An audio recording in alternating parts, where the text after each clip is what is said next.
जय श्री कृष्ण। तो भगवत प्रेमियों, जैसा कि आपने थंबनेल में देखा, मैंने उसमें लिखा था कि इंद्रियों को काबू में कैसे करें और ये मन को कैसे वश में किया जाए।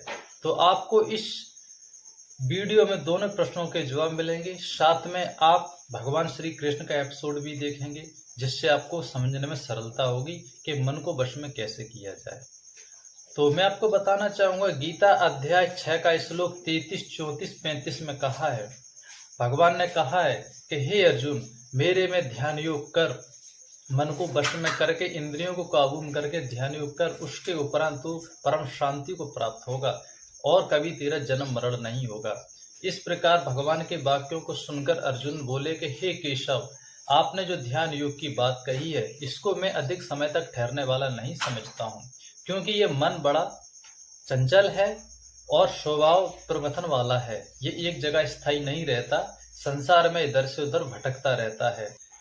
इस प्रकार अर्जुन के वाक्यों को सुनकर भगवान श्री कृष्ण बोले कि हे अर्जुन, जो भक्त दृढ़ निश्चय वाला है और जिसने मन में ठान लिया है कि साधना करनी है, ध्यान योग करना है, तो उसके लिए चाहिए कि निरंतर अभ्यास और वैराग्य की शस्त्र द्वारा 2 तलवारों से प्रहार करना चाहिए इस मन के ऊपर, तब ये मन वश में हो जाता है। इस प्रकार भगवान के वचनों को सुनकर अर्जुन ने फिर कहा कि हे भगवान, मैं ये मानता हूँ कि जो मन है वायु की भांति है, इसको वश में करना बहुत दृढ़ है, कठिन है और असंभव है। तो भगवान कृष्ण बोले कि हे अर्जुन, कठिन अवश्य है लेकिन असंभव नहीं है। यदि कोई भक्त दृढ़ निश्चय वाला है तो वो इस मन को वश में कर सकता है और परम शांति को प्राप्त हो सकता है और उसका मोक्ष होगा। मैं आपको आगे एपिसोड भी दिखाऊंगा। तो आपसे निवेदन है कि वीडियो को लाइक करें, शेयर करें और हमारे यूट्यूब चैनल को सब्सक्राइब जरूर करें। जय श्री कृष्ण।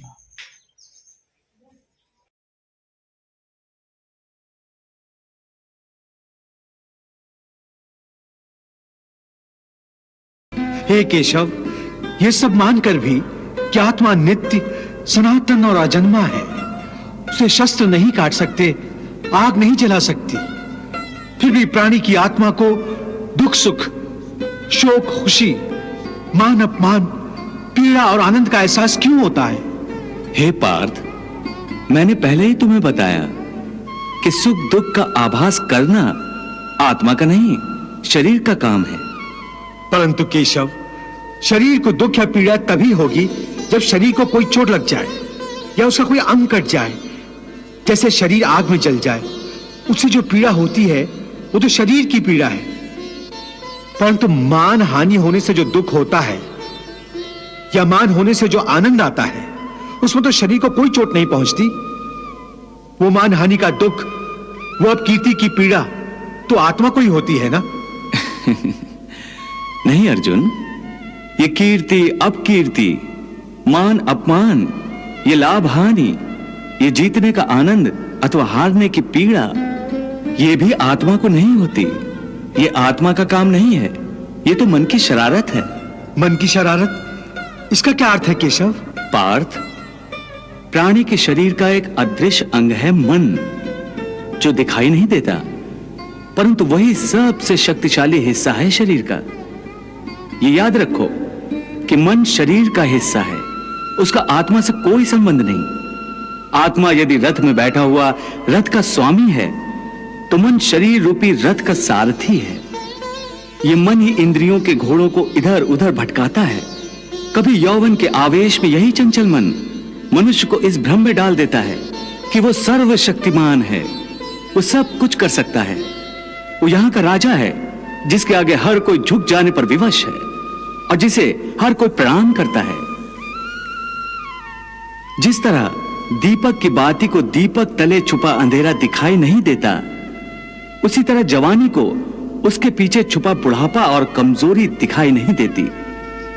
परंतु जब शरीर के दीपक में यौवन शक्ति का घी जल जल कर समाप्त होने लगता है और दीपक तले छुपा अंधेरा बढ़ने लगता है, तो मनुष्य घबराकर चिल्लाने लगता है, मैं बीमार हूं। मैं बीमार हूं, मैं दुखी हूं,